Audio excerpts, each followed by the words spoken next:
Pamilya. Isang buong pamilya na may paggalang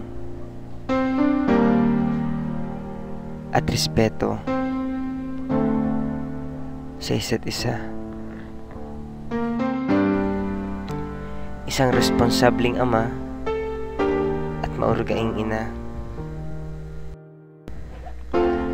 Kapwa nagmamahalan kasama ang mga bata sa piling ng bawat isa na lahat ay masaya.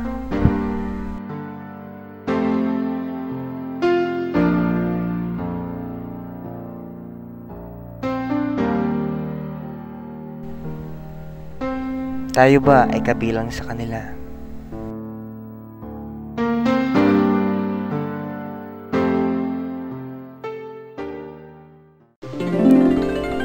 O ang kabaliktaran? Ay, magaling na lalaki. Saan ka naman nanggaling? Aba, alas 3 ka na madaling araw umuwi ah. Diyan lang, nag-overtime ako. Overtime? Bakit? Pinagdududahan mo na ba ako? Ang pagkawala ng tiwala sa isa't isa.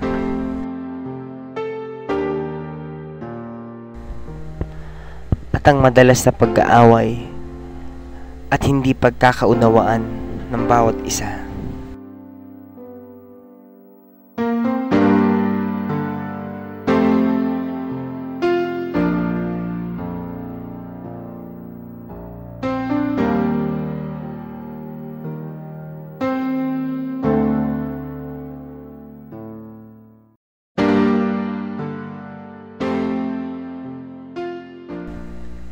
Na kung minsan pati ang mga bata ay naapektuhan.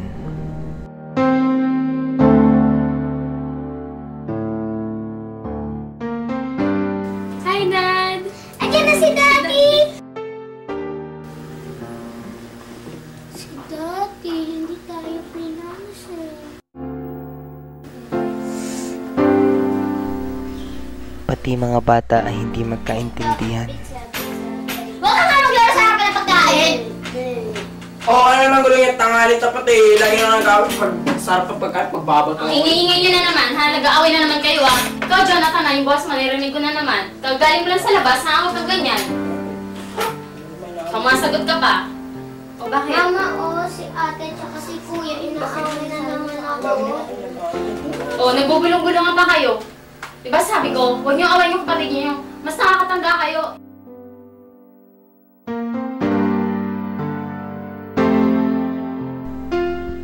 Na kung minsan pati ang pera ay pinag-aaway-awayan.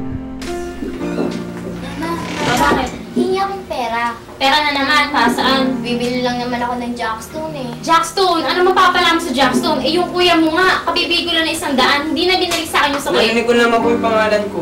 O, nasa yung sukli na 100? Pinabili ko na po ng project sa school. Project? O, nasa na yung project? Pinasa ko na, syempre. Ganyan naman kayo, ang gagaling ninyo magsipaghingi ng pera. Pero pag inuutusan kayo dito sa bahay, wala naman ako mapala sa inyo. Ito kasi, hingi ka na hingi ng pera tapos di mo binabalik yung sukli. Yan tuloy, hindi ako nakabili ng Jackstone. Sorry.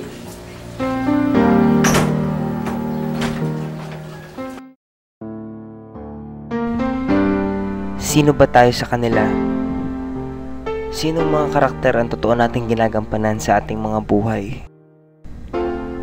Ikaw, ako, lahat tayo, kilala ng Diyos kung sino.